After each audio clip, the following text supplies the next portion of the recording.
আমার বয়স এখন 25 বছর। আমি একজন গৃহবধূ। আমরা একে অপরকে পছন্দ করতাম, তবে বিয়েটা হয়েছিল দুই পরিবারের সম্মতিতে। 2019 সালে আমাদের বিয়ে হয়। বিয়ের পর প্রথম কয়েক মাস স্বামী এবং শ্বশুরবাড়ির সবার সাথে সম্পর্ক খুবই ভালো চলছিল আমার। আমাদের বিয়েতে কোনো যৌতুক ছিল না। তারা বলেছিল মেয়েকে দিলেই হবে, আমাদের কিছুই চাই না। কয়েক মাস পর হঠাৎ তাদের আসল রূপ প্রকাশ পেতে শুরু করলো। আমার স্বামী তার পরিবারের সবার কথা মতো নানা অজুহাতে আমার বাবার কাছে টাকা চাইতে শুরু করলেন। বললেন সে একটা নতুন ব্যবসা শুরু করবেন, টাকা চাই। আমার পরিবার আমার কথা ভেবে তাদের আবদার মেটাতে কিন্তু দিন মেটাতো। প্রথমে অনেক টাকাই দিয়েছিল, কিন্তু দিন যত যাচ্ছিল তাদের লোভ যেন ততই বাড়ছিল।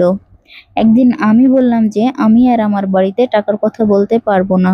তখনই আমার উপর তাদের অত্যাচার শুরু হলো। সামান্য ভুলের জন্য সবাই মিলে আমাকে মারধর করত এবং নানাভাবে নির্যাতন করত। খুব বাজে ভাষায় গালাগালি করত, নোংরা নোংরা কথা বলতো। আমার স্বামী যে আমাকে ভালোবাসতো না তা নয়, সে হয়তো ভালোবাসতো, কিন্তু টাকার প্রতি তার লোভ ছিল সীমাহীন।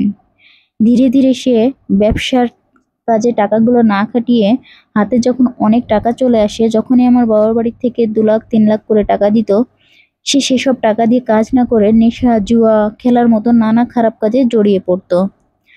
আর দামি দামি সব মাছ বাজার করত। টাকা শেষ হয়ে গেলে আবার বলতো যে নতুন করে আবার ব্যবসা শুরু করবে, আবার বাবার থেকে টাকা নিয়ে আসো। এভাবে অনেকবারই আমার বাবা টাকা দিয়েছে। তবুও আমি সবকিছু সহ্য করে নিতাম, শুধু তার ভালোবাসা আর সংসারটা বাঁচানোর আশায়। ডিভোর্সের বিষয়টি যেন না আসে, এই আশাতে 4টি বছর কেটে গেল। এরপর আমরা বাচ্চা নেওয়ার কথা ভাবলাম। আমি ভেবেছিলাম বাচ্চা এলে হয়তো আমার স্বামী ও তার পরিবারের সবাই শুধরে যাবে, কিন্তু সেটা তো হলোই না, উল্টোটা হলো। আমি গর্ভবতী হওয়ার পর তারা আরো খারাপ আচরণ করতে লাগলো। তবে আমার স্বামী ভালো ব্যবহার করতে শুরু করলো। আমি ভাবলাম যাক, বাচ্চার আসার খবর অন্তত আমার স্বামী তো একটু ভালো হলো। কিন্তু প্রেগন্যান্সিতে কেউ আমার যত্ন নেয়নি। অনেক কষ্টে 9 মাস কাটিয়ে একটি ছেলে সন্তানের জন্ম দিলাম। সবাই আমার বাচ্চাটাকে অনেক ভালোবাসতো। জানি না সেটা লোক দেখানো ছিল নাকি সত্যি। বাচ্চার যখন 2 মাস বয়স, তখন আমার স্বামীর আচরণে আবারও পরিবর্তন লক্ষ্য করলাম। আমি বুঝতে পারছিলাম না কেন এমন হচ্ছে। একদিন তার ফোনে অন্য একটি মেয়ের সাথে আপত্তিকর কথোপকথন দেখতে পেলাম। পরে জানতে পারি সে ওই মেয়ের সাথে পরকীয়ায় জড়িত। ওই মেয়েটিরও স্বামী সন্তান আছে। জানার পরেও সে আমার স্বামীর সাথে সম্পর্ক রেখেছিল। এই বিষয়ে কথা বলতে গেলে আমার স্বামী আমাকে মারধর করতো। তার বাড়িতে জানালে তারাও তার পক্ষ নিত, বলতো ছেলে মানুষ একটা দুটো এরকম তো করতেই পারে, না হলে পুরুষত্ব আসে কি করে। পরে আমি আমার বাবার বাড়িতে জানাই, তারা এসে আমাকে তাদের বাড়িতে নিয়ে যায়। এরপর আমার শ্বশুরবাড়ির সবাই আমার বাবার বাড়িতে এসে আমার সন্তানের দোহাই দিয়ে সবকিছু ঠিক করে দেয় এবং প্রতিশ্রুতি দেয় যে এমনটা আর হবে না।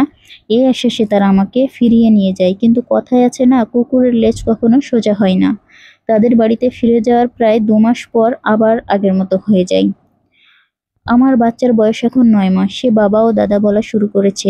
এই সময় আমি জানতে পারি যে আমার স্বামী আবারও অন্য মেয়ের প্রতি আসক্ত হয়েছে। একটি নয়, দুটি নয়, বিভিন্ন ধরনের মেয়েদের সাথে, অনেক মেয়ের সাথে সে কথা বলে, নেশা করে। আমার বাবা আমার সন্তানের কোনো খেয়াল রাখতো না। আমার সন্তানের কোনো খেয়ালই রাখতো না সে। অনেক সময় না খেয়ে দিন কাটাতাম। একটি সময় আর সহ্য করতে না পেরে সন্তানের কথা ভেবে আমি আমার বাবার বাড়িতে চলে আসি। এখন আমার বাচ্চার বয়স 1 বছর। আমার স্বামী বা তার পরিবারে কেউ আমাদের খোঁজখবর নেয় না। সে জানিয়ে দিয়েছে যে সে আমার এবং আমার বাচ্চার কোনো ধার ধারে না এবং আমাকে ডিভোর্স দেবে। এই পরিস্থিতিতে আমি কি করব কিছুই বুঝে উঠতে পারছি না। নাম প্রকাশে অনিচ্ছুক একটা আপু তার জীবনের এই সুখ দুঃখের গল্পটা শেয়ার করেছেন।